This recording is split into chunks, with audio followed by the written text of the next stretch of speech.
Laura, we're thrilled to have you here with us at CalSouthern University. Welcome. Thank you, thank you. And I'm really enjoying this campus of California Southern University and what you stand for. And I appreciate your wanting to include in your curriculum more about the traumatic brain injury from a perspective of somebody who has suffered a traumatic brain injury, and also in collaboration with the cognitive therapist that I worked with in order to write the book that we'll be discussing. A traumatic brain injury can happen in a blink of an eye. It can happen in an instant, and in that moment, it changes one's life completely. It's quite traumatic. It's quite amazing. One of the major factors to determine the severity of an injury really has to be in considering the accumulation of previous injuries, and they can be caused by a sports accident. It could be a fall, automobile accident, or it could be, if you're in the military, it could be a roadside bomb. I'd love to know more about the origins of your book. Yes.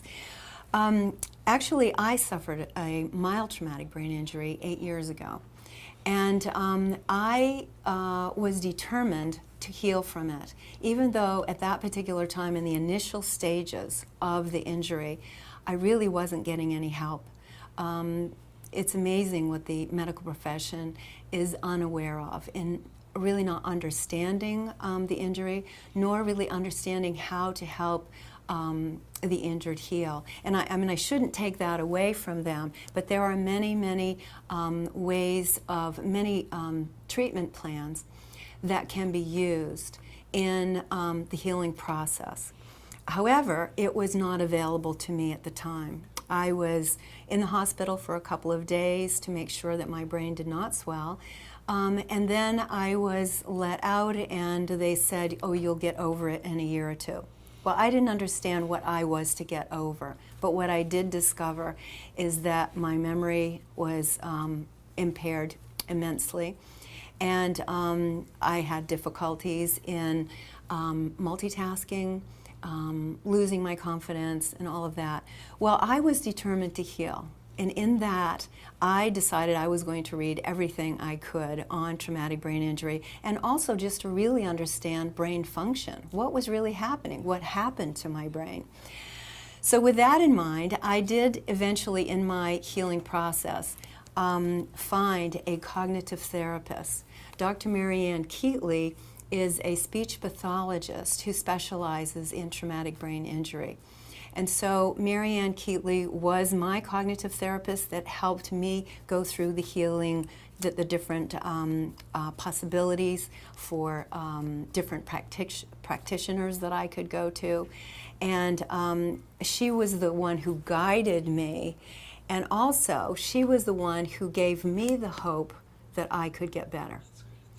So the reason that this book that we have written is, our intention is to inspire hope in other people, other injured people, to really understand what traumatic brain injury is.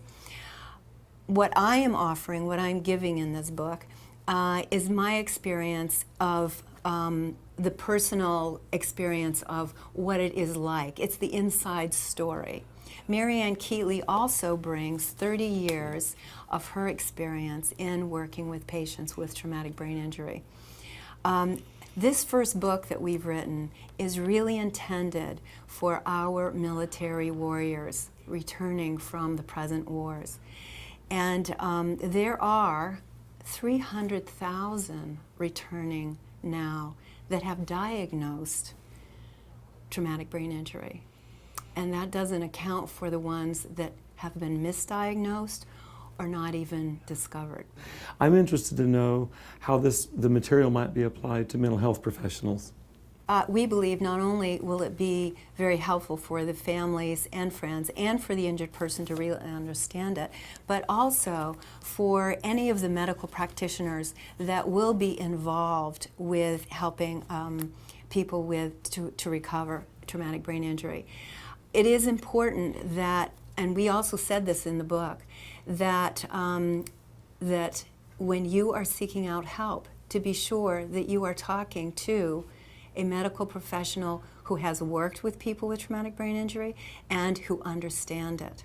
This is very important. Right in the first chapter of the book, we talk about what mild traumatic brain injury is.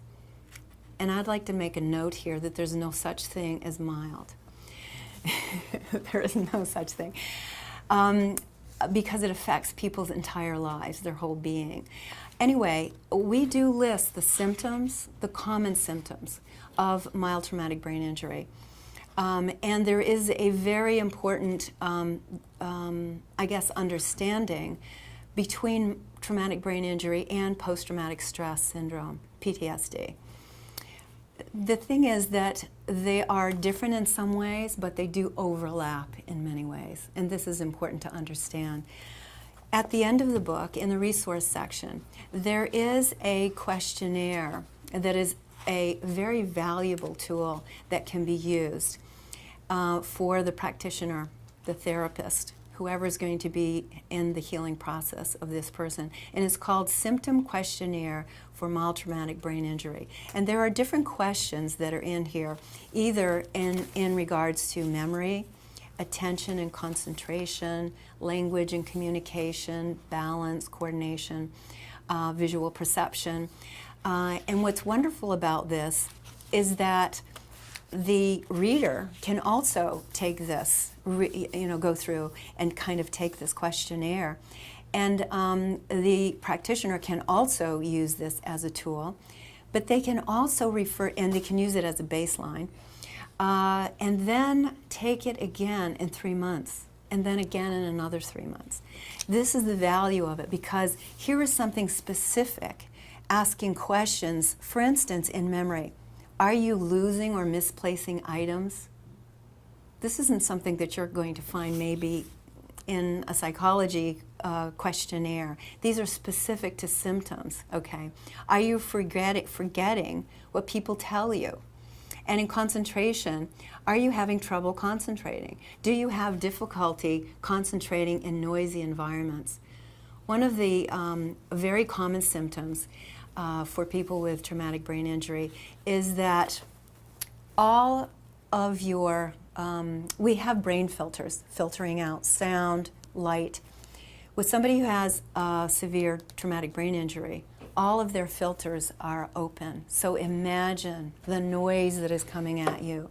And so you may see people in the grocery store with sunglasses on and you wonder why. Well, it's because they are extremely sensitive. So the sensitivity is really, really much greater than you would find in anybody else. Another very important reason why Dr. Keatley and I wrote this book was to bring in some financial help to our Brain Injury Hope Foundation. This foundation, the mission of this foundation, is to give financial assistance to people who have traumatic brain injury. They need, especially in the early stages of recovery, many of them have lost their jobs, can't pay the rent, and so this foundation helps to provide that kind of financial help. Also, the other mission of this foundation is to educate people and to create a greater awareness of what traumatic brain injury is. Dr. Marianne Keatley and I are so appreciative of the collaboration that can possibly come from this introducing our book and also introducing the awareness of traumatic brain injury. We're so happy that California Southern University is interested in sharing and providing this information and sending it out.